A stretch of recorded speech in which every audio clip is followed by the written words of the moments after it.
tulizimba mu Uganda empya oluta weewaawo nkulamusizza nnyo yonna gy'osinziira okutulaba okutugoberera n'okutuwuliriza. Oyo abadde Bobi Wine ng'atuyimbira oluyimba lwaffe olutalo nga luwedde. Katumweyongezeemu katono nnyo ndyoke nkome.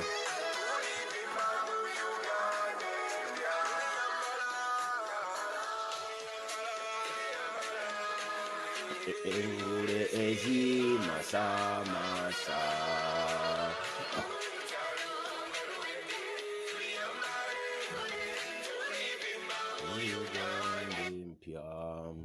bwatyo tekinologi yatushankalanyiza naye nga oluyimba olwo twali badde tukyagala okugenda nalwo mu maaso. Olwaleero lwe njagadde okutandika nalwo mu kifo kyaluliiro tutera okuba nalwo olwaffe olwa bulijjo. Mbalamusiza yonna gye musinziira okulaba okutuwuliriza. Olunaku lwa leero njagala kutandikako ebyo ndabyeko mu wiiki. Wiiki eno ndooza ku lunaku lwa Mande, mutabani wa President wa Uganda, His Excellency Yoweri Kaguta Museveni, yagenda ku kisenge kye ekya Twitter n'atuteerako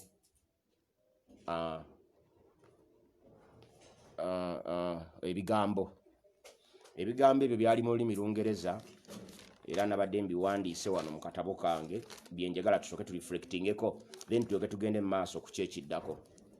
Mu kuwandika kwe yagamba all those who try to introduce tribalism into our politics and social life are fighting an insurmountable mountain.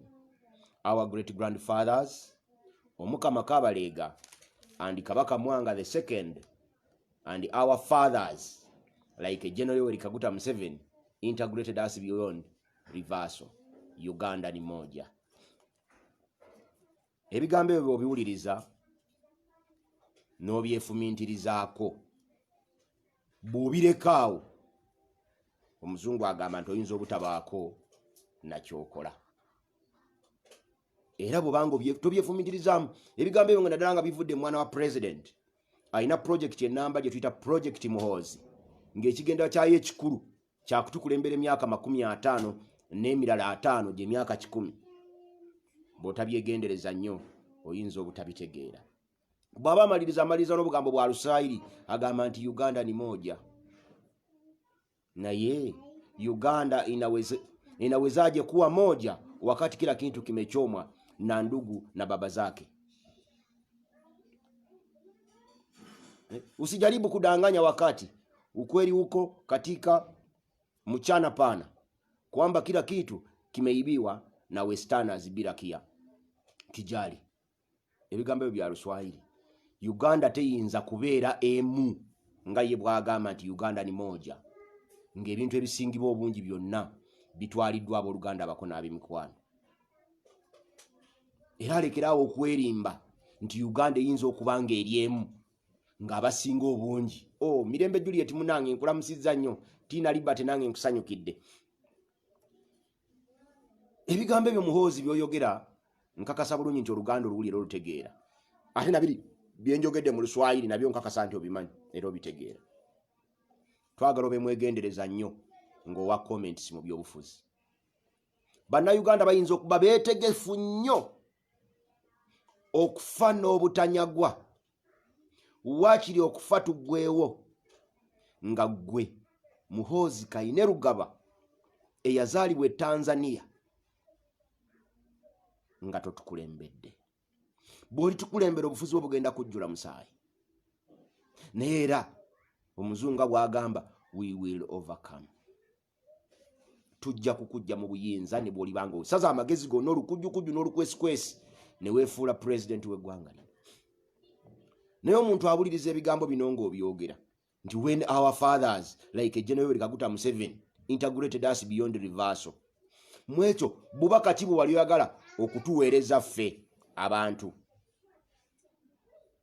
Bwe mubanga mmwe naddala ggwe Muhoozi ne bannyoko n'abalala mufumbiriganwamu within your circle. Intermarriages ziri awo, owasa mu kuteesa ate Saamu kuteesa nga mukyala we ye maama wa bano ba odrekerwabo, mwenna mwe abeefumbirwamu muli awo mu kasaako kammwe. Then otuuka otyo okutulani otugamba mbu your fathers integrated us beyond reversal. Kubanga to integrate means to bring together or incorporate parts into a whole. In your integration Muhoozi gye wabadde oyogerako, who are the parts that were integrated into the whole? Are you the ones who are integrated into us, or we are the ones who are integrated into you? Ebibuuzo bikulu nnyo tuteekwa okubimanya. Omanyi mutandise okwogera nga mugeraageranya mukola zino engero. Luli taatawo yagamba mbu yaliwo nga abatembuzi weebali, yaliwo nga abachwezi weebali, yaliwo nga bukabaka obupya buzze, nakati akyaliwo. Shame upon you. Those are omuzungu kyayita wishful thinking. Musobola okulowooza bwe mutyo, naye ekyamazima ekisinga okuba ekikulu ennyo, eggwanga lino lyaffe mwatusangawo ate mujja kutulekawo. Bajjajjaffe tebalina gwe baazinda, no? Era bajjajjaffe tebaakola nsobi okuwagira kitaawo nga bamulowooza nti agenda kubayamba okujjawo. Dr. Paul Milton Obote yali bafutubaddeko. Kyannaku nti gw'owonyeggere yali kusambya. Twetaaga okwongera okumanya, era njagala Muhoozi abamuli okumpi mubuulire abenga kino akimanyi nti olwaleero Uganda eri more divided than ever before. Ku mulembe gwa Amin n'Obote wabeerangawo ekiseera nga bakyolina abalongo bali sayidi endala nga n'abalala bali sayidi endala. Naye olwaleero ne bwogenda mu Banyankole munda mwennyini nabo bali divided. Ne bwogenda mu Bakiga nabo bali divided. Osanga wano brother Senta Musewandagi nga wa NRM asobola ddala bulungi nnyo okutta muganda we Tina Liberty, kubanga ye Tina Liberty wa FDC. Muhoozi ayinza okuba yeerabidde ajjukire bulungi nnyo okwirwa bwoni bwe yali ng'alwanagana ne muganda we omugenzi kati Nobo Mayombo. Abo baali baluganda, naye ng'enjawukana ezibaleeteddwako ezibatusiza ku ekyo za gavumenti ya President Yoweri Kaguta Museveni. Kitaawe wa Muhoozi ayinza okuba nga yali muto mu budde obwo, ebyo ye nga teyabirabeera teyabimanya. Naye kye tuteekwa okumanya nti waliwo ate ebirala tule Uganda eyaleero. Aleke kwerimba nti Uganda eyinza okuba nga eri moja. Uganda cannot be moja. Uganda siyo moja. Naddala ku njawukana ze mututaddemu. Shame upon you. Kabalega ne Mwanga belonging adi kuba great grandfathers ba Muhoozi, nga n'abenkole bennyini bakwegaana era bagamba nti singa wali weewaabwe mwali benkole mwali badde obugabe mubuzizaawo. Naye omulabe w'obugabe mutabani we alifaalinga ku bakabaka b'e Buganda ne Bunyolo nti be baatuyamba okutuintegratinga. Kyannaku ebyo bimu tujja kubitegeera, naye tetuyinza kubireka nga tetubyogeddeeko, kubanga abalenzi bano ba Muhoozi baagala otwala eggwanga lyaffe for granted. Balinganga abalowooza nti ensi eno Katonda yagibagemulira abooluganda abako n'ab'emikwano. Katonda banga teyagibagemulira bugemulizi, bateekwa okumanya nti eno ensi yaffe. Bafunye bufunyi mukisa okutukulembera nga basinziira ku busiru n'obutakkaanya obuli mu Bannayuganda.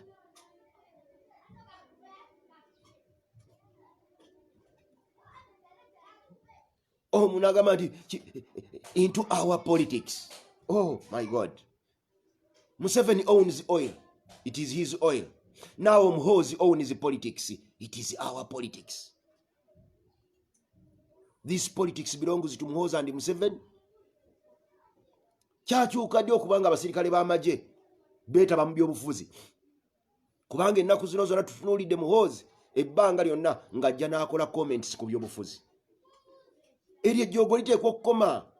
Tulina okulikommezeza ddala bulungi nnyo, tulirwanyise ne se kulwanyisa yenna.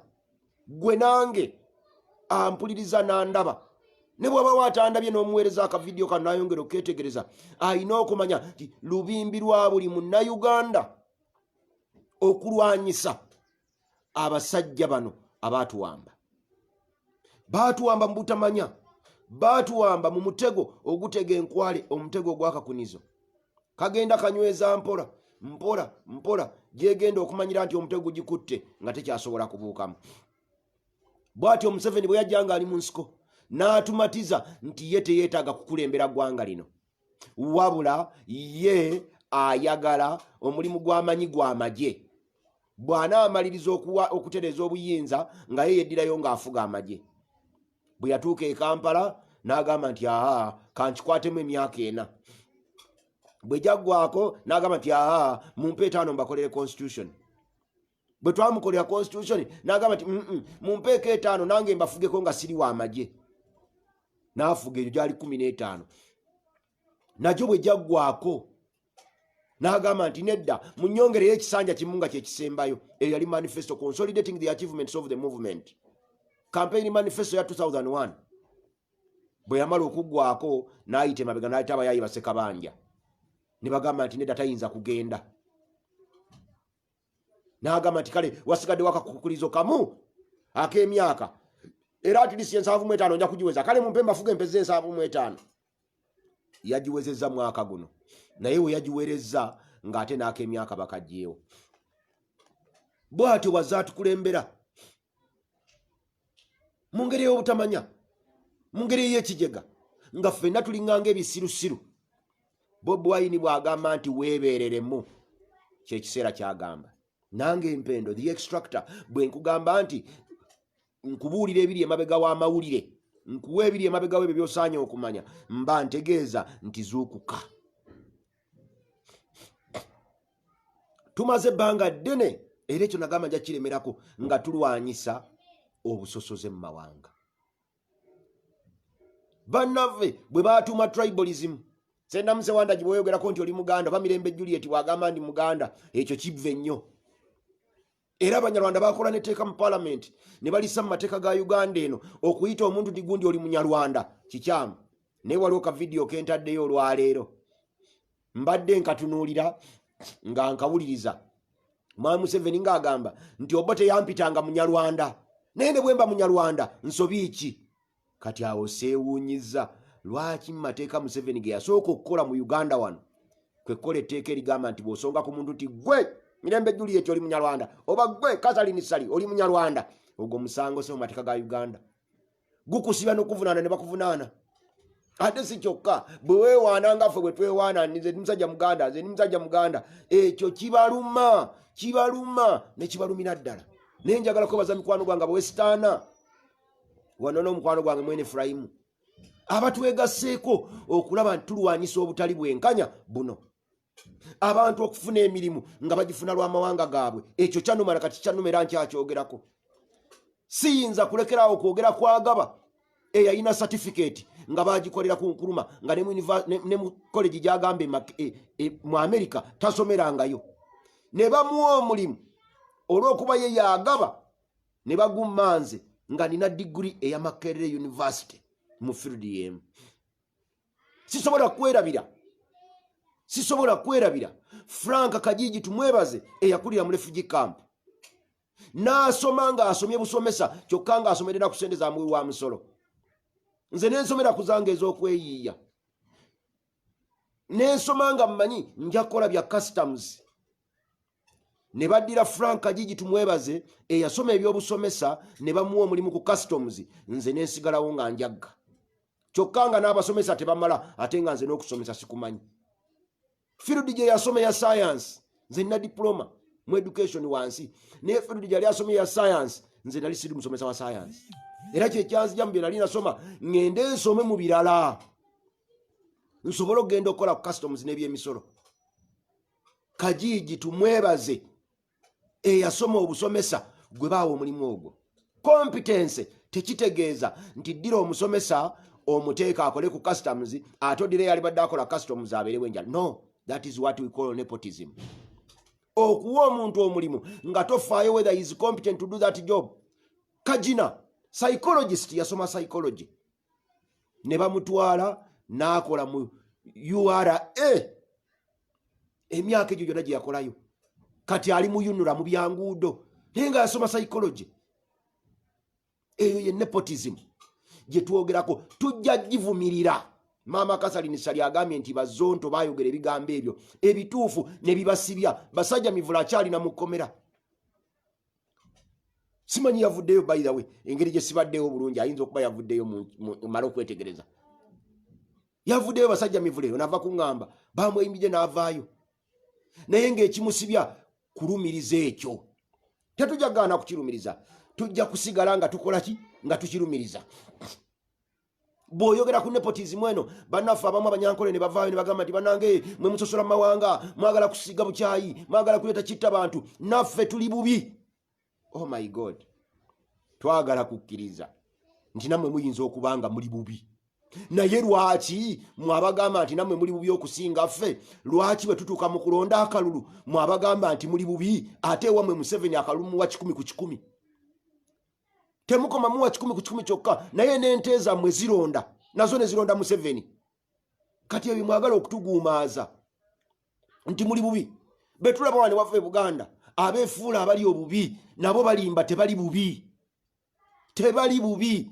Osanga omuntu ng'asiika binyeebwa byatambuza ku kyalo akulimba nti ali bubi kuba naye atambuza ebinyeebwa naye ng'ekyamazima akola mu operative wa ISO ng'era ekimutambuzisa ebinyeebwa oba emivumba oba obutembeeyi atambula kufuna mawulire gazaayo mbakamaabwe nga ku nkomerero y'omwezi akakadde kamu n'emitwalo 2 kagwa ku akawunti ye naye n'omulaba ng'atambuza binyeebwa. Ne wayita emyaka 2 omusajja yali atambuza ebinyeebwa ogenda okuddako ewaabwe ng'azimba ennyumba y'amabaati. Bameka batunda ebinyeebwa batuzimba ennyumba ez'amabaati. Okwo okutubuzaabuza nammwe nga muwolereza ebikolobero ebitukolwako bwe munaaba temuvuddeyo okwerwanako bwe munaaba temuvuddeyo okulwanyisa bana batukolako ebikolobero kuba tubamanyi. Naye omuli amamba ab'omu n'avumaganya ekika. Habyarimana yekka yakola ebikolobero n'abantu be bayitanga abaakaju. Naye ekikolobero bwe kyali kituuka ku bannalwanda bonna abahutu baabata n'abatuusi baafa. Mu genocide temuba excuse. Atta naye afa. Kati mwe mukome okugamba naffe tuli babi nnyo biki naye njagala okwebaza nnyo ba Westerners abavuddeyo boldly okulwanyisa obutali bwenkanya. Ne mugamba bannammwe nti bannange ekimala kimala. Abo bennyina bakondeminga nepotism, those are our best comrades. Era tujja kubeeranga nammwe. Omuganda agamba nti ndikubbira akakajjo ebbira. Wama Mama Sali bwato si bwagamba ndikubbira akakajjo ebbira. Nammwe tuli babbira akakajjo ebbira. Naye bano abavayo ne batuvumirira ate tuli bababi nnyo kwabo abaffe abawagira ebikolobero nga bitukolwako kubanga bo balya.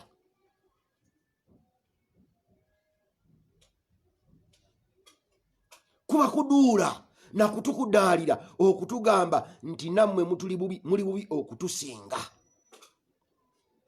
Mbagambe nga kimanyiddwa bulungi nti abantu bitundu 5 ku buli 10 ba Westerners abeefuula okuba obubi ennyo ba security operatives.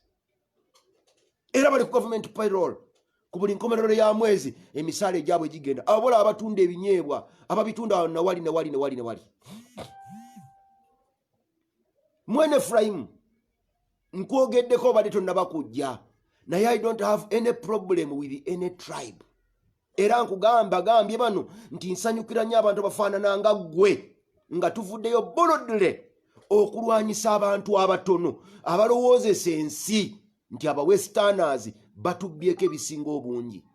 Naye ekyamazima statistically Mwene Ephraim bw'ogenda okubala mu statistics osanga nga okunyigiriza mutunyigiriza nnyo. Museveni talina tribalism, that is true. Museveni has nepotism and sectarianism. That's why asobola okuddira Kagina a psychologist n'amuwa okugenda okukola mu revenue n'amugjayo n'amutwala okukola mu roads authority. That's what we mean. Ekyo kitegeera era toyinza kugamba nti Museveni ayinza okuba ali enslaved n'abantu be. No, Museveni takes decisions by himself. Bino byonna Museveni byakola abimanyi and he understands. Gwe tewamulabye ng'awolereza minisita eyagenze eri najjako masiki n'atambula n'amugamba nti abantu si yabayise as if Bobi Wine yabayita. Bobi Wine naye tayita bantu kujja. Lwaki poliisi emukuba emiggo? Katugenda mu kalulu ka science. Naye olunaku lwajjo okuva e Buloba paka Mubende. Lwonna lwabadde lujjuddeko magye just kulemesa Bobi Wine genda ku radio e Mubende. Ebyo betuvumirira. Abantu okuddira wane waffe Buganda ne bagifuula katale. Akaproduce zaabwe. Ne batakoma gifuula katale kyokka. Buganda ne bagifuula taxation hub. Nga ffe tuwa emisolo egiyimirizaawo local government sewalala. Watawa misolo.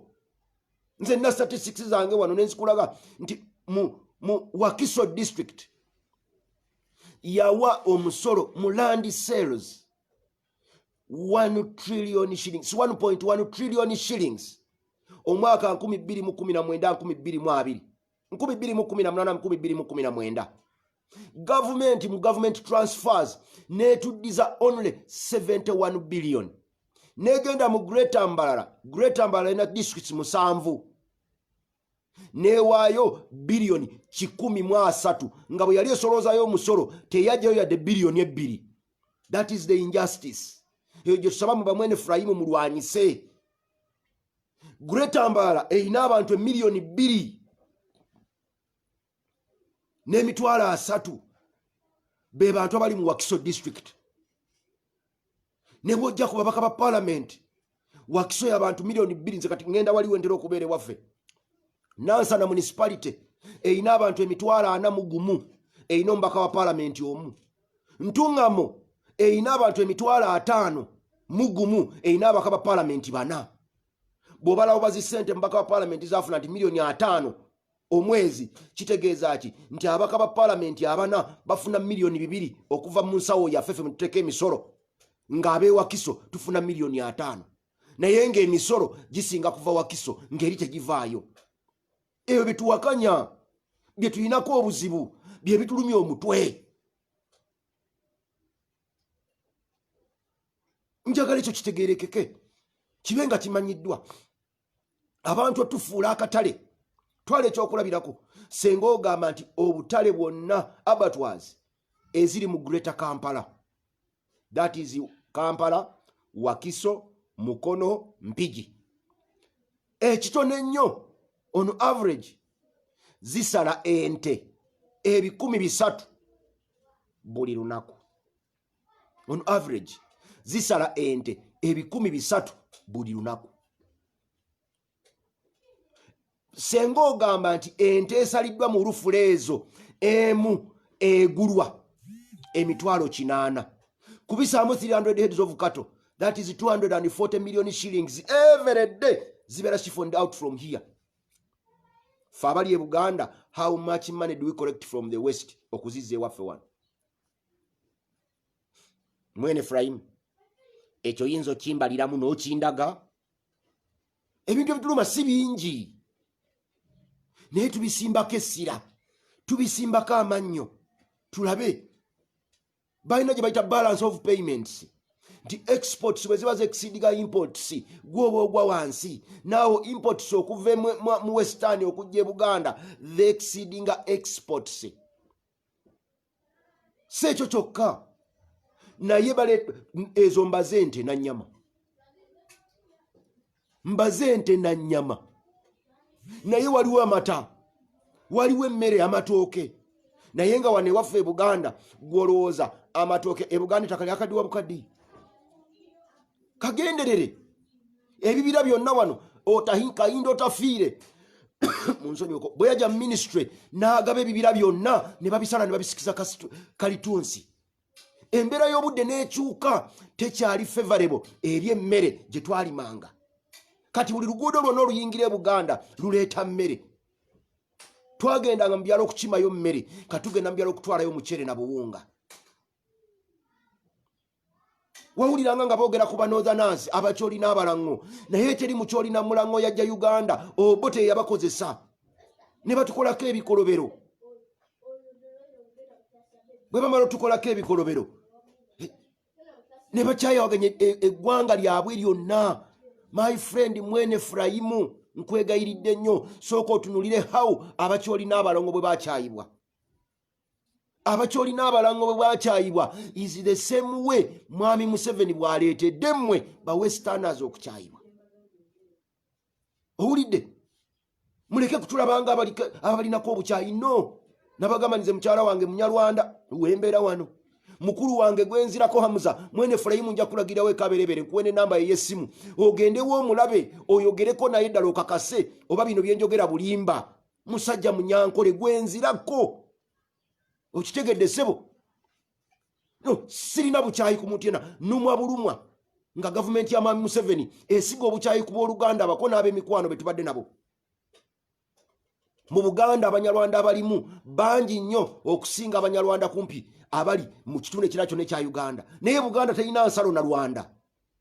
Ekyo kitegeeza ki? Nti bajjajjaffe baali so accommodative to the extent nti ne Kabaka yatuuka okuzaala omwana mu mukyalo Munnarwanda. Tetubalinaako lutalo, naye olutalo tululina mu butali bwenkanya obutukolebwako. Era bwe tubasaba mulwanyise. Katunuulira Coffee Bill ewa obuyinza abali mu Coffee Development Authority kyokka nga bonna basayide eyewammwe mwene Efulayimu okujja ne bakuula emmwanyi zange mbu singa mmala emyaka 2 nga sizirimye. Eryo etteeka liri ludda wakunte. Emmwanyi ze bateekako omusolo. Emmwanyi gavumenti zeesolooza. Emmwanyi gavumenti zeeteekako buli tteeka. Naye wammwe teri muntu aleeta nte ye wano mu Lufula n'agiweera musolo. No. Teri. Era omuntu awa omusolo ate yenza omusuubuzi agisuubudde. Y'omutunzi aleeta ente ye nga talina musolo gwonna gwawadde. Naye emmwanyi ezaffe buli kiseera ziteekebwako ekizibu. Bobi Wine awo asinziira n'atugamba nti tulina okwebereramu. Bobi Wine mukyala we Munnarwanda teriyo yitunga Omuganda. Naye mmwe ne mutulangiranga okubasosola. Naye nga mmwe mutusosola. Nze owa diguli bwe nsaba omulimu ne muguwa owaka certificate nga teyakasoma nakasoma. Kale kalibadde ka certificate nga akasome Makerere. Naye ne bw'aba yakasomera Makerere nga nze nina diguli bw'olekawo nze n'owaye nakyo oba okoze kikyamu. Ebyo tujja okulwanyisa. Eyo nepotism gye twogerako. Omuntu abe ng'amanyi. Now balese buy Uganda, build Uganda. After COVID kati URA abantu bonna abagijjuddemu baludda lumu. Omuntu yabaddawo omusolo gwa miliyoni 8 ku container bamusaba miliyoni 9. Oh my God. Naye abamusaba miliyoni 9 mwene Efulayimu bebo Baganda bo banyoko. Be bali mu URA. Uganda yensi yokka etalina taxation formula. Ensi zonna omuntu omanya nti kubanga taxation nze nga bwe nagisoma e Makerere. Taxation is a portion of profit. Naye Uganda taxation is neither that portion. Omuntu agula emmotoka $1 omutwalo gumu n'agiweera omusolo gwa $3 n'obuuza omuntu nti okozesezza nankaniki maginiki. Buy Uganda, build Uganda. Omukyere oguva ebweru guliko omusolo 150%. Natidde nnyo nabadde njogera ne mukwano gwange ali mu United States of America nga liita y'amafuta mu America egula sente ntono okusinga Uganda. How? Naye nga ate America cost of living yaabwe power purchasing parity, not cost of living, power purchasing parity ey'Amerika eri waggulu nnyo okusinga eyaffe.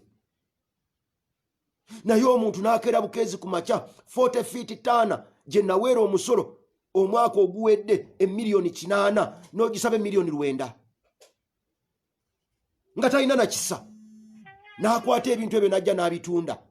Bye bintu byaffe bye batunda ne batumalako emirembe. Mwene Efulayimu awo tufune obusungu naye tetubakyawa. Era gw'oli mukwano gwange nnyo kubanga kino tukirwanyisa naawe. Mwami Museveni n'avaayo n'anenya mbwa bakasiita badide Uganda bagifudde mbu simanyi makolero g'Abachina. Naye nga Mwami Museveni yennyini ye yateekawo ekitongole Uganda Investment Authority. Kyekiwa Abachina bano licenses na buli kimu okwonoona obutonde bw'ensi naddala wano waffe Buganda. Ng'ekigendererwa ekikulu kya kufuula Buganda katale. Tufuuke emponga byoya mu nsi eyaffe. ekyo kitulwanyisa bwe wali ennaku yaffe we watuli obulumi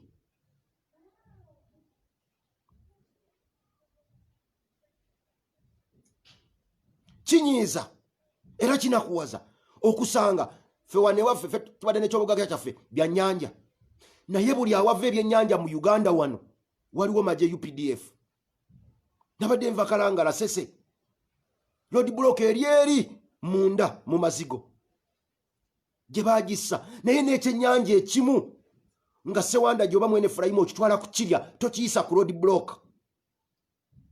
erwampanga ku nnyanja erwampanga ekkuba erigendayo ku nnyanja liyita mu barracks nti ekyennyanja ekimu oba onookireta okirya okiwa abanyola abaayo be bamanyi bupanya bwabwe mwe bayisa ebyennyanja n'ofuluma nakyo naye Abanyankole baali addi ebyennyanja babiyize kati era we nasekera Mwami Museveni ng'agamba mbu simanyi Mugasha yafuuka Mukasa ng'ate Mugasha talya byannyanja ate Mukasa abirya okwo okutusiriwaza bwe buzibu bwaffe bwe butuluma era we tulina ki we tulina ennaku etuluma n'ogenda Sese nakyo forests ezaaliyo ebibira ebyali biwuuna obunuunyi nga biwuunuuna ne babisaanyaawo bwe basaanyaawo ebibira ne babisikiza ebinazi nga babawaddemu kasola power kali awo ke kasaplayinga amasanyalaze wonna mu Kalangala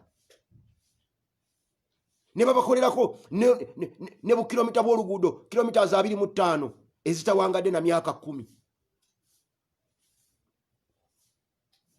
teziwangadde na myaka 10 kati awasinga ttaka naye basendera ebibira byaffe byonna ne babimalawo Abanyankole n'Abakiga ne babisalamu embaawo ne bazitunda naye ng'ebibira ebyo bajjajjaffe babiterekera ffe twali basira okukuuma ebibira ebyo ekyo kimulowooza mwene Efulayimu obusungu bwe tulina bwa nsonga twetaaga mumanye lwaki tulina obusungu obw'ensonga mutuyambe mutuggyeko olunnabe kyekiri kye nagambye nti mwabagamba nammwe muli babi naye ate ewammwe Mwami Museveni bwe muba mumulonda mumuwa obulu 100 ku 100 kitegeeza nti mufunamu abatamufunamu mulonda waaki muve mu kwekangabiriza eyo ensonga nkulu nnyo ate tweko gitunuulira nga yaddala kati mbadde ndaba ng'abantu basatulatinga kalisiti nti bwe twayogeddeko Mwami Museveni n'akyuka n'agenda afulumya appointment empya era yalonze omwogezi w'amagye omukulu kati takyali Kalemire baleese Muganda shame upon you okakasiza nti oyo mukyala Muganda sooka omale okwetegereza omukyala oyo ayinza okuba nga ye Edith Nakalema omuganda atamanyi Luganda akyasobola okuba nga ye Kayima abadde ayogera poliisi onnannyini mimwa atamanyi Luganda akyasobola okuba Felix Kaweesi omugenzi nga yali Munnarwanda akyasobola ddala bulungi nnyo okuba Luse Nakyobe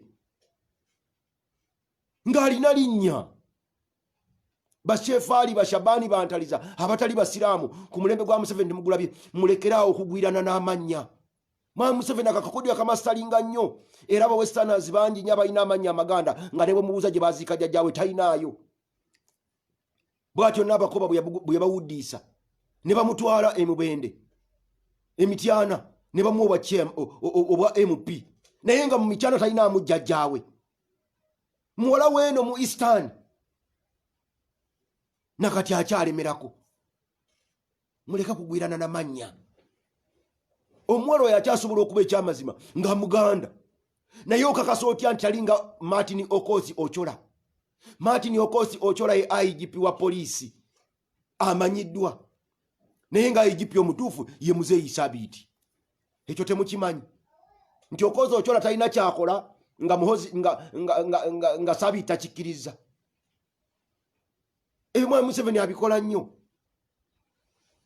sekandi Katumba Wamala ye minisita wa Works naye Allen Kajina ali mu kitongole obutongole kiri wansi wa minisitule ya Works alina ne ssente nnyingi nnyo mu doketi ye okusingeza Katumba Wamala. Allen Kajina asobola n'okuwa obwa director mu UNRA n'okolerawo nga tolina na qualification n'emu nga Katumba Wamala tayinza na kuwa bwa driver bwa motoka ye nga gwovuga minisita takisobola ebyo Museveni mukugu mu buzannyo obwo muleke kwebaka mubadde ki muzuukuke era bamwe abaali batimbye birisiti ebyo mubijjeewo Mwami Museveni yabitaddewo okunoonya kalulu kati yaje Clyde gye yabadde n'amuteeka mu operation weretse creation lwaki awo tiyataddewo mu kyoli oba muganda operation weretse creation yemu ku bitongole ebiteereddwamu ssente nnyingi ennyo mu budget eno 2020 baataddewo Clyde gwe ondaga omuwala gwe bawadde okwogerera ekitongole ky'amagye nti muganda naye ng'ekyamazima newe bamuwadde talinaawo na budget waayinza kuwera jjajjawe siringi 10,000 kankubuli ekiri mu operation weretse creation senga omuntu akuwa okusaplayinga emiti gy'emiyembe omutwalo ogu ku siringi 3,000 buli muti oba oyina miliyoni 50 naye ng'ate bagaba mitwalo 10 mwe batandikira omuntu n'afuna miliyoni 3 mu lunaku olwo kati ogwo bawadde okwogera ekitongole ky'amagye mbuuliraawo Tina Liberty waasobola okussa yadde maama we yadde jjajja we yadde mutabani we nga jafunawo siringi 50,000 talina na buyinza bukwata muntu muteeka ku kalodi buloka ak'ebyennyanja abaana bakola ssente ku road block seze zikwata ebyennyanja beezira kyannyanja nga bakwata tobabuuza oba bikulu oba biki bakwata bukwasi wali twagala miliyoni bweziti muleke kucamuukirira ffe kyetwogerako the key sectors in government so obufoofu obwo butali makulu naye twebaza nti ekyo twakyogeddeko Museveni n'alabanga nakyabadde akikola tunulira akakiiko bamugemereire commission ku recommendation ze kawadde kagambye nti ettaka eri aido baliweesa omusolo naye ekyo manyi gye kiyinza okukola era kiba kijiridde kukola Buganda wokka tekiina walala wonna bwe kiteekwa kukola ekyo kijjira ttaka lyaffe Buganda naye ani ataasoma mu agriculture nti bush following emu ku nkola eziyamba abantu okulima naye bo bagambye nti bagenda teekako musolo bw'onobeera mu bush following nga gyokoze akakiiko kagambye bakuteekako omusolo ekiri emabega w'ekyo nti bw'onaba tosobodde kuwa musolo gavumenti ejja kutunda ettaka eryo eriwo omuntu omulala gavumenti ya Mwami Museveni ettaka lya Buganda eryetaaga okusinga awalala bakozesa buno bukiiko butukole bino eyo ensonga njagala tugiwunzikiraawo njiruddeko nnyo naye ng'ebadde enkulu gyendi ekyokubiri olwakku lwa leero mbadde nshyalingaka video clip okuva eri mukwano gwange Paulo Dongo owe London nga NBS ye yakalaze ne kahostinga ku page yako yabadde nga eritokosho wakati w'abantu basatu Shamim Malende mwanyinaze Stella Nyanzi n'omukyala omulala owa NRM gwe bayita Nambi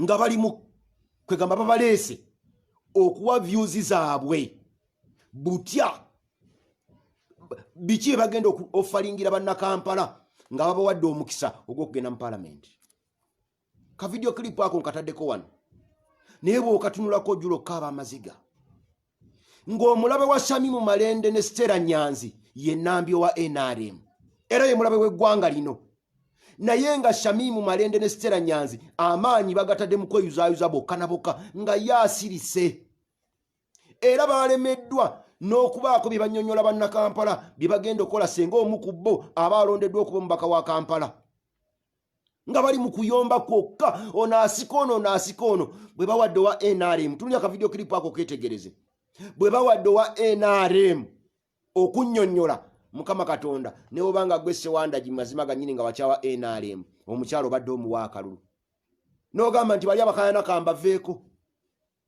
ng'ate amazima palamenti eno yebeezezaawo Mwami Museveni mu buyinza okutufuga emyaka gina 35 ate ng'akyayagala otukala kateegiddako naye tunaakendeza tutya palamenti nga tuli mu kuneneŋŋana kuno tuli mu kujogoolikana ng'obwana bw'enjala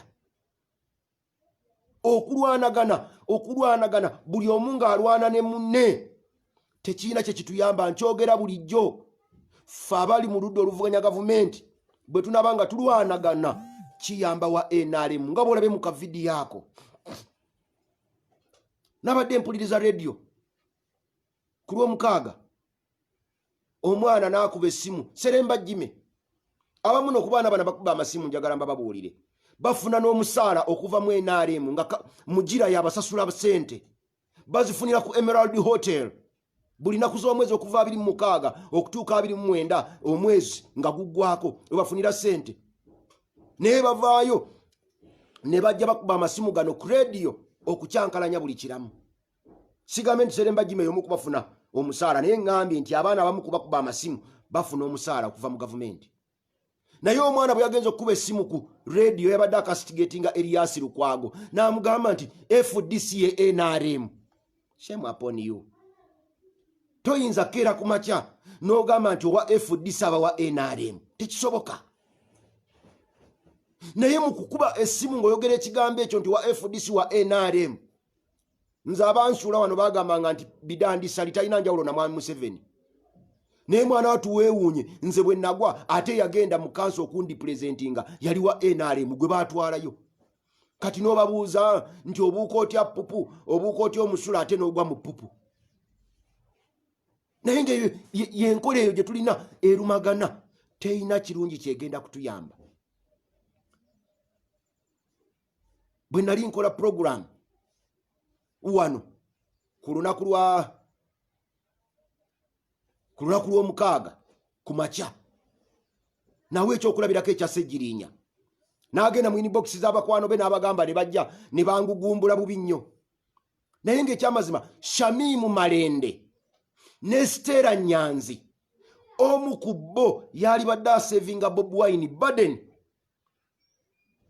esinga okuba enene n'amutikkula omugugu, kubanga either Shamimu Malende oba Stella Nyanzi bw'ajja mu lukiiko lwa Kampala Capital City Authority ng'omulala asigaddewo n'agenda mu Parliament, omulimu gwe basobola okukola gw'amaanyi nnyo. Gwego gwe nabadde ngamba Ssejjirinya nti Ssejjirinya ne Kidandala bombi toyina bw'ogenda kubalondako omu ogambe nti Kidandala gwentwala oba ogambe nti Ssejjirinya gwentwala, kuba Ssejjirinya awali Bobi Wine tavaawo, ne Kidandala ebintu bingi byakoze nnyo ku lwa Bobi Wine, kati bombi bagenda kuvuganya. Nempa buwi Ssejjirinya magezi nti Ssejjirinya ddayo mu lukiiko lwa Kampala Capital City Authority oleke Kidandala agende mu Parliament. Ojja kuba okoze ekintu kimu, kubanga kati wano we muli omu ku mmwe agenda kugwa. Either Ssejjirinya anaayitamu Kidandala n'agwa oba Kidandala n'ayitamu Ssejjirinya n'agwa. So bwe bategeeragana Kidandala n'ayitamu n'agenda ku Parliament ne Ssejjirinya n'ayitamu n'addayo ku kanso, bombi basigala batambula. Era tuba tetubafiiriddwa, naye ekyo tebakyagala. Aba-Ssejjirinya bagamba Ssejjirinya waffe akoze nnyo era Ssejjirinya alina kubaawo, Ssejjirinya w'amaanyi. Naye amaanyi tegagenda kutuyamba. Okweraga eryanyi nga bwe walabe Shamimu Malende alaga oba Stella Nyanzi. Shamimu Malende yabadde agezaako okulaga nti ye ategeera obwongo bwe bwa waggulu nnyo okusinga Stella Nyanzi, ne Stella Nyanzi ng'agezaako okulaga Shamimu Malende nti ate ye mukulu ekimala, muyigiriza ekimala okusinga Shamimu Malende. Naye ezo ensobi ze babaddeko ebbiri. Oli owa NRM Nambi wagenda okuyita siiti ebadde eyaffe aba NRM bagitwale. Bwe tutyo bwe tugenda n'okuluzinga wali ba Ssejjirinya owa NRM agitwale nga Ssejjirinya ne Kidandala bagudde. Si be bokka, genda Erubaga gyendi kati gyenvuganya ku World Council, eriyo Kawalya, eriyo n'omuvubu ne Mubiru, eriyo n'omulala, buli wamu tuyinawo. So musevinga abalala Baden. Kawalya yali akoze bulungi nnyo nga constituency yajawuddemu obu constituencies kati buli busatu. Lubaga North 1, Lubaga North 2, Lubaga North 3. Yewe yakiikiriranga. Kati nze ndi ku Lubaga North 3 gye njagala okukiikirira mu lukiiko lwa Kampala Capital City Authority. Egyo mulimu emiruka na Mirembe Bakuli n'akulabye ne Lungujje ewaffe. Era banange njagala kubasaba mwenna abali wano, bw'oba olina omuntu ogwomanyi mu kitundu ekyo, nkwegayiridde nnyo muŋŋambireko ampe kalulu. naye oba tolinayo muntu wo nga naye osobola okufunayo waakiri posita n'ongulirayo posita 1,000 ne bwongulira posita 1,000 kuba neetaaga posita esukka 5,000 posita 5,000 zigula akakadde kamu n'emitwalo 10 bw'obanga osobola okufuna posita ezo n'ozingulya bananga akasimu kange kwe kali ku peegi eno gwe mpeerezaayo kyonna ky'osobola kinyambe mu kampeyini. Mbadde nvuga akapikipiki kentambulirako abalonzi bangambye nti akapikipiki tekajja kukola kati baagala tuleete kamotoka naye nako batiina libate gona nsindikira akamotoka simanyi. Naye twetaaga okulekeraawo to demonize each other, tukkiriziganye ku butakkaanya. Nze nabagambye nze Senda Musewandagi ne bwe naba ku kaadi ya FDC nja kujja nga candidate wange wa president ye Bobi Wine. Oba kiki candidate wange ye Bobi Wine.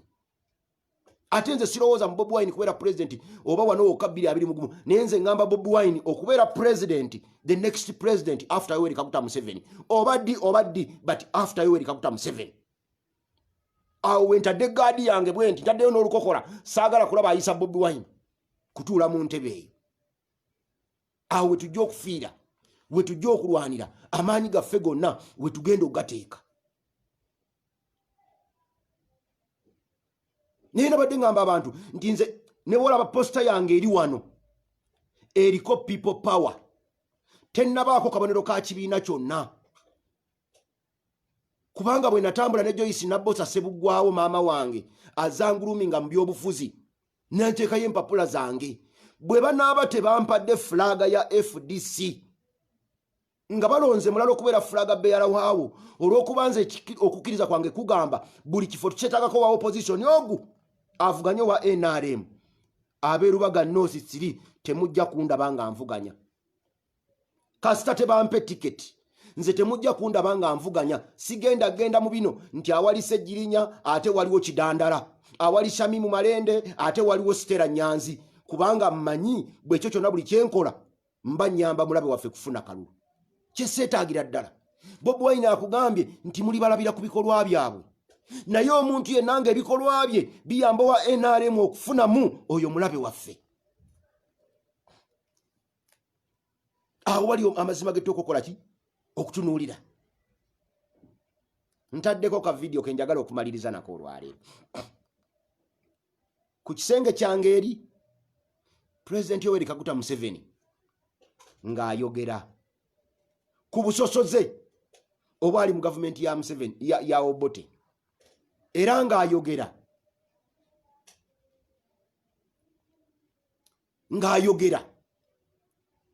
ku bali abasajja ng'agamba nti bo balinganga bo eggwanga lyabwe royalty yasinziiranga kuba wa ggwanga lyabwe. Ne mbagamba nti President Museveni tabeerangako trustworthy.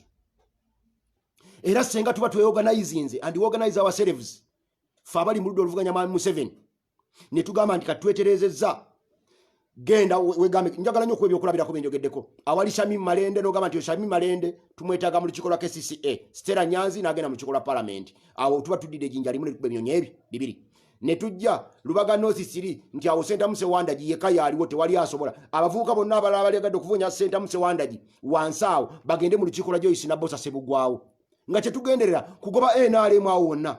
Kati abagala ovuganya Sewandagi oba Ssettimba oba ani abo ne bagenda mu lukiiko lwa Joyce Nabbosa Ssebuggwawo ne tuba n'olujegere nga lucoordinatinga okuva wa Joyce Nabbosa Ssebuggwawo ewe Erias Lukwago paka mu Parliament waggulu. Mwami Museveni will be no more. Mwami Museveni emulimba nnyo tabeerangako trustworthy. Era senga tusobola okusinziira ku bulimba bwe ate bungi nnyo obulabika n'omwana ayonka. Bwokka senga tukuŋŋaanya obulimba bwa Mwami Museveni bwazaakola ne tubulaga bannayuganda bwe tuti teri omunnayuganda musiru ayinza kutumma kalulu. Naye bwe tugenda nga tuli mu kuneneŋŋana nga bw'olaba Shamimu Malende bwe babadde baneneŋŋana ne munne Stella Nyanzi obanga bw'olaba Ssejjirinya bwe bali mu kuneneŋŋana ne Kidandala nga bonna baaludda lumu nga yo wa NRM ayitawo akuba bukubika jjambo Kasule Ssebunnyo tuwangula tiyalize na back parliament. No, Senta Musewandagi ne Regina Nakaziba kitte fembi twali b'amaanyi. Naye abadipi nga bagamba nti bakite yateekwa okgenda nga nange ngamba nti tule wansi ku mmeeza tutegeeragane. Nze bakita mpe gino myaka 2 muwe giri egiddako oba ye bakitte ampe emyaka muwe gino emyaka 2 wali nvuganye n'agaana nti yetateesa twagenda okuwuzika nga Kasule atuwangudde ne gye buli eno Kasule yakola ki yatukulembera Ramuze Innocent agambye mubagala Stella Nyanzi ku bwalo dika Ramuze ebintu ebimu bitunulire nga bwoteko biraba nze kyenda basobolya ddala okujja wansi kubanga Shamim Malende simubala mu parliament ya leero Shamim Malende emyaka gikyali ku ludda lwe mubala mu parliament ya 2026 oba 2031 ng'ajja kuba mu kuba Iron Ladies betwogerako nga basasiri ogwala naye ebitundu byaffe tebikyaguluminga ba Iron Ladies na ba Iron Man lwakubanga tweyagaliza mu kweyagaliza okwo abantu baffe mwe bafiira factors nyingi zetuleka okubeera considered bali bagamba nti Mwami Museveni tabeerangako twesituwase era kyangu nnyo okumuwangula ensonga zonna ezatwala Museveni mu nsiko Mwami Museveni azikoze n'asukkawo emirundi 1000 be yalingana ennyo bikola Museveni alinganga kati ali mu animal farm bawandika akatabo kaabwe bwe bamala okuwamba ne balyoka batandika okukola ate ebyabagobesa omuntu oli yagamba nga nti Ssebetteeka ligamba nti tosaanye kwebaka mu buliri ng'olina essuuka n'ayongerako akagambo kamu teri wansolo wakwebakanga mu ssuuka n'ajja n'amendinga n'ayongerako wakwebaka mu buliri n'akola amendiment n'ayongerako nga buliko essuuka bwe batyo Mwami Museveni byazaakola Mwami Museveni kati abadde akunenya mu tribalism mu kavidiyo ako kali awo tribalism gyayogerako ayogera ku yaani Obote yayogeranga ku bakyoli n'abalango ngera wawe emirimu bateeka mu maje bassa buli wamu ate ekyo Mwami Museveni akikoze n'asinga Obote n'Amini ebirundi 1000 nti oba kuyamba ennyo okuwa omulimu nga toli weewaabwe mukazi wo oba maama wo oba mukoddomiwo ateekwa kuba weewaabwe kati Mwami Museveni akikoze nnyo n'adimunayizinga region namba wadde abasingamu okufuna batono kati ffe twogera ku west ne mukwano gwange mwene Efraimu bwe tumulaba wano tulowooza nti y'omu kubalya so nga naye tubonaabona naye okiraba tugamba ye Museveni ademonayizinze region namba Obote kye yabayambako abanozana yademonayizinga tribes 2 bakyoli n'abalango Museveni has demonized the entire region westerners naye nga abalya kakiriki katono nnyo akaba muhozi by Odreke Lwabwogo n'abo naye nabali ba beneficiaries tubalanga kuwa Museveni kalulu era tugamba nti twagala Museveni tulabenga mu western tafunyeyo bululu awo tujja kumanya namwe ennaku ebaluma gyatulumisene waffe Museveni ayogera ku bakulembeze mu 1996 n'agamba nti ekizibu kya Africa ekisinga okuba ekinene nnyo be bakulembeze okulemera mu buyinza mu 1996 Mwami Museveni we yali ayogerera tewaaliwo president mu Africa yali asusa myaka 15 mu buyinza naye Mwami Museveni ali mu myaka 35 ate akyayagala naye nga waliwo yayogerera abaali ekizibu kya Africa be baali bamaze emyaka 15 mu buyinza naye tetukiyimiriddeeko ekyo tukirese tukitunulira kitambula butambuzi tuli kuona alumono FDC NRM kati omuntu akudemonayizinga ne Sewanda gigwamaze nawe banga ngo yogera naye wano kati ademonayizinga FDC egendo kuwa ticket mu Lubaga North 3 kati abalonzi bakurejecting ate batwale wa NRM kubanga mu Lubaga North 3 ekyo nchikulayirira akaluba bate bakwadde Sewanda inze tewali muntu mulala alina busobozi buwangula busajja buli kuba bubbi enkayana ziri wakati wa Kidandala ne Sejjirinya wa NRM yayitawo enkayana ziri wakati wa Shamimu Malende ne Stella Nyanzi wa NRM yayitawo naye omuntu ademonayizinga FDC kubanga alina uwe gwayagala akole ki ayitewo so Mwami Museveni ono azatu kulemberanga ensobizi yavumirira baneza amuleta mu buyinza zakoze era njagala kwebaza bana Uganda titubadde bakisanya okusinga Mwami Museveni ebikolobero Museveni byatukozeeko singa ye yali president singa ye yali ffe nga ababikola be Obote Mwami Museveni singa yaddayo dda mu nsiko ne tuli bakisa ffe tuli bantu balamu ensi mwe tulwanira yaffe n'abantu be tulwana nabo bantu baffe tetuli bantu bakuyiwa musaayi tetuli nga Mwami Museveni alowoleza mu kuyiwa omusaayi ssaawa 24 bw'oyogera ebigambo bibiri nti I will crush you bw'oyogera ebigambo bibiri nti will go under 6 feet under ebigambo byonna by'ayogera ekibivunulwamu kufa. That's why n'ebiragiro bya covid bitutidde abantu bangi okusinga covid yakatta abantu mbukati bana wadde nga mpuli ababiri nga bananyini bo babayigaana bo bagamba nti covid si eyatta abaki si eyatta abantu baffe era bo bagaana nti assa abantu kintu kirala nnyo. Naye Mwami Museveni abantu basse mu biragiro bye bangi okusinga bafudde covid. Naye byonna tuganya bigamba bannayuganda tuli mu kulwanagana kubanga twagala obufo obwo bubiri obusatu. Nyina gwe badde ngamba mukwano gwange abamu bavubuka bakyali bato tewaliwo nsonga yonna etugambisa nti okufa n'obutanyagwa Sewanda Jinteko kuba Lord Kansala waayo. That's why igambye nti FDC we nabatempadde ticket sijja kujja wadde nga nali badde ngamba nti FDC obenyime ticket Kansala ediro nziruke mangu nnyo mu naapu era naalize ne nesimbawo naye okwesimbawo ng'ate waliwo ne candidate ow'ekibiina ekirala kijja kuba kitegeeza nti mpagira wa NRM atuwangule. Therefore twetaaga okubeera serious. We need to be serious this time and more than serious this time. Jangu wamunonyeze wano oluyimba lw'omuwala ono oli mu audio. More than serious this time. Wetujja okusobola okuwangula Mwami Museveni.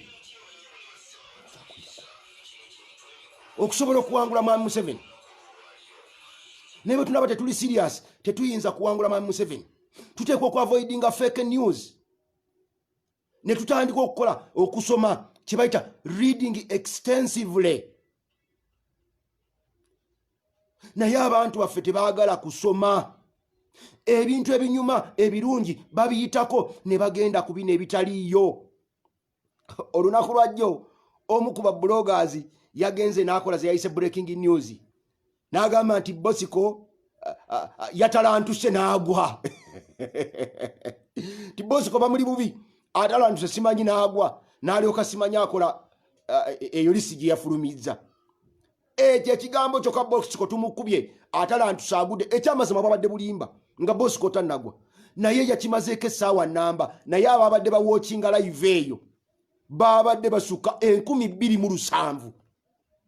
Can you imagine abantu 2,207 nga bali ku live omuntu agamba nti Bosiko atalantuse n'agwa kyavudde akola gundi kyavudde afulumya lisiti enfu. Oh my God. Twetaaga okubeera more than serious. Ne mutandika okusoma extensively. Kati wano wendi nina abantu wakati w'ensanvu n'ekinaana naye singa mbadde njikubi bya Bosiko tumukubye tumutwala Museveni anafuye Museveni agudde Museveni akoze eki senga nawana abantu 2,000 nalaba abantu 2,207 nga bawookinga fake news breaking news ti Bosiko atalantuse n'agwa nga tannagwa. Waliwo ekifaananyi kye bakuba ekya President Museveni bakyekako omukono okisanga nga kitwendize all over social media naye ng'ogwo omukono baagukuba dda nnyo. Peter Baligide yaguyimba nako mugawalagana mu nkoola nti omukono waguwonya kati olutamba ntakula.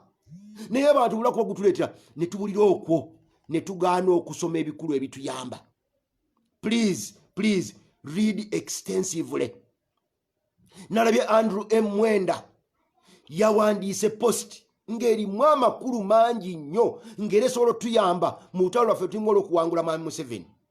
Naye mwana atuweewuunyi abantu abakagisoma ku ffe tuyinza okuba tetuwerabye tubikumi ebi naye nga buloga eyabadde anyogubye ku Museveni nga bw'alatalantuse n'agwa ekitabadde kituufu yabadde n'abalabi 2,207 nga bali ku live eyo.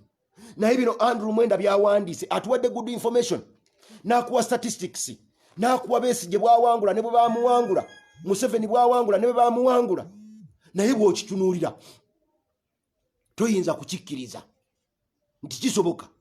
Eyo bannaffe tebabeerayo babeera ku bino ebyasabula ebiri obulimba. Oli agamba bumugamba nti soma ku Andrew Mwenda n'agamba nti Andrew Mwenda yantama.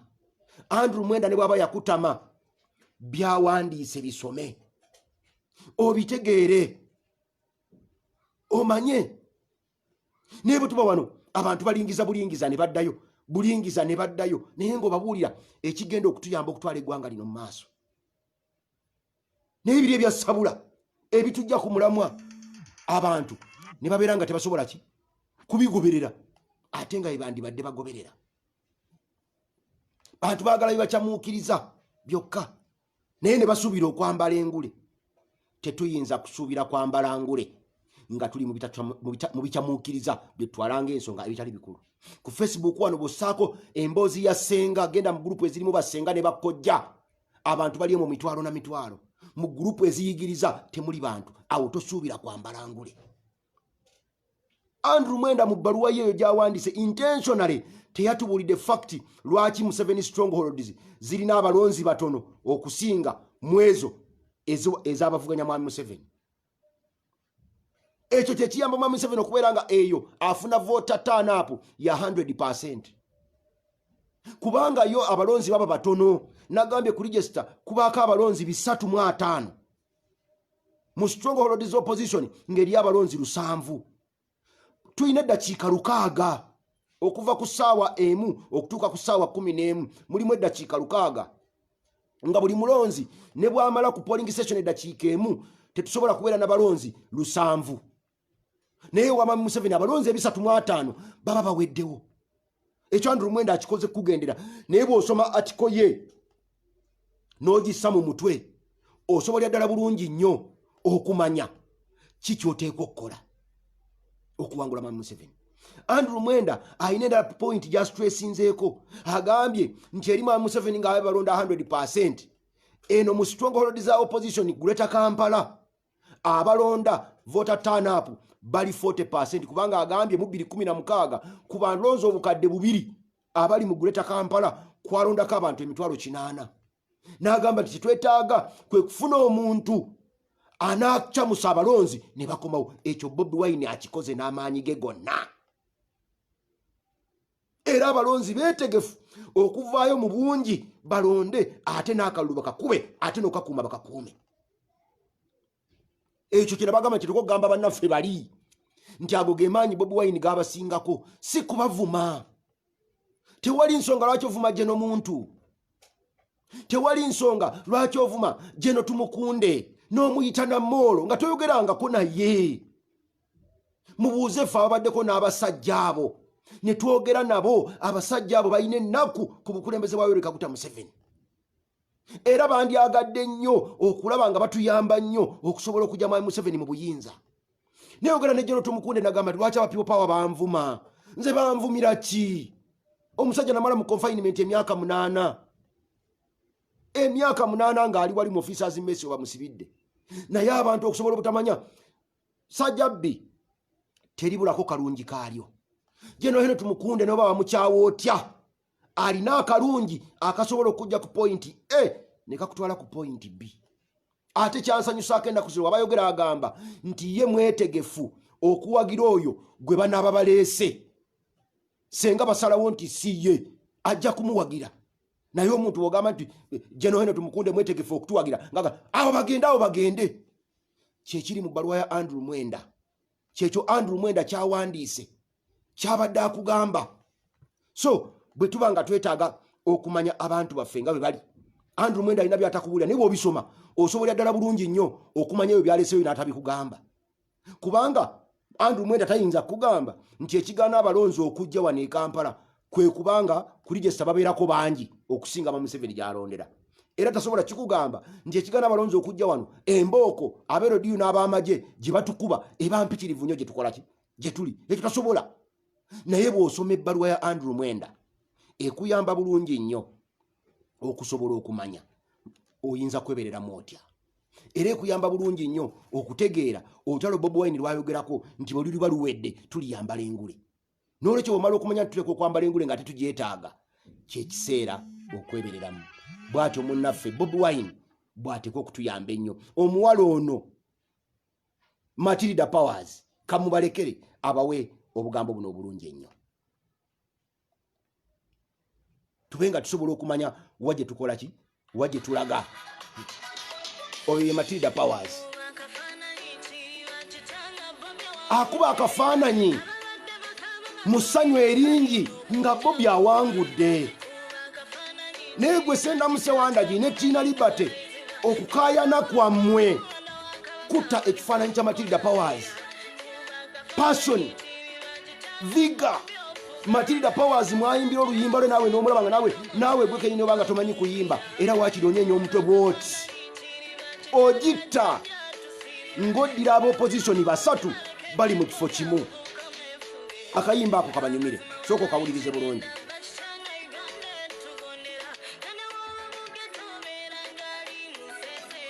Nti kiriba kitya nga Uganda etugondera nga ne bw'oba mu ghetto obanga ali mu nsi ez'ebunaayira.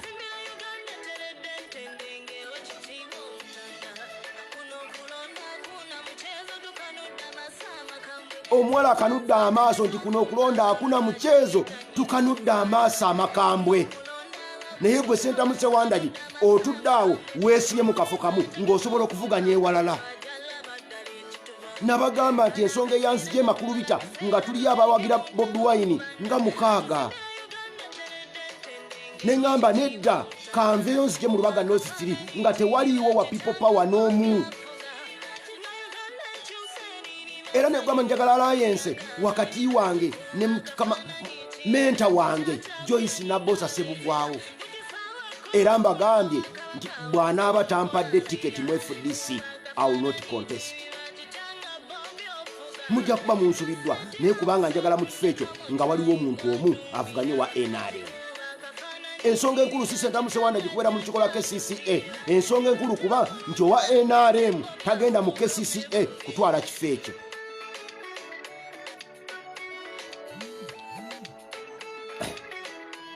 Bannange mbeebaziza nnyo mwebalire ddala, mwebala okumpuliriza, mwebala okungoberera.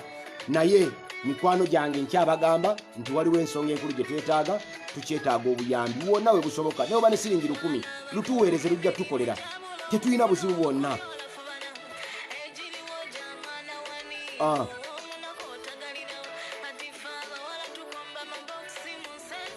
Waliwo ne gwendabye nga yafudde, mukama we yamutulugunyiza n'amutta. Tunuulira ebigambo ebyo Matilda Powers, leka kunyumirwa ndongo.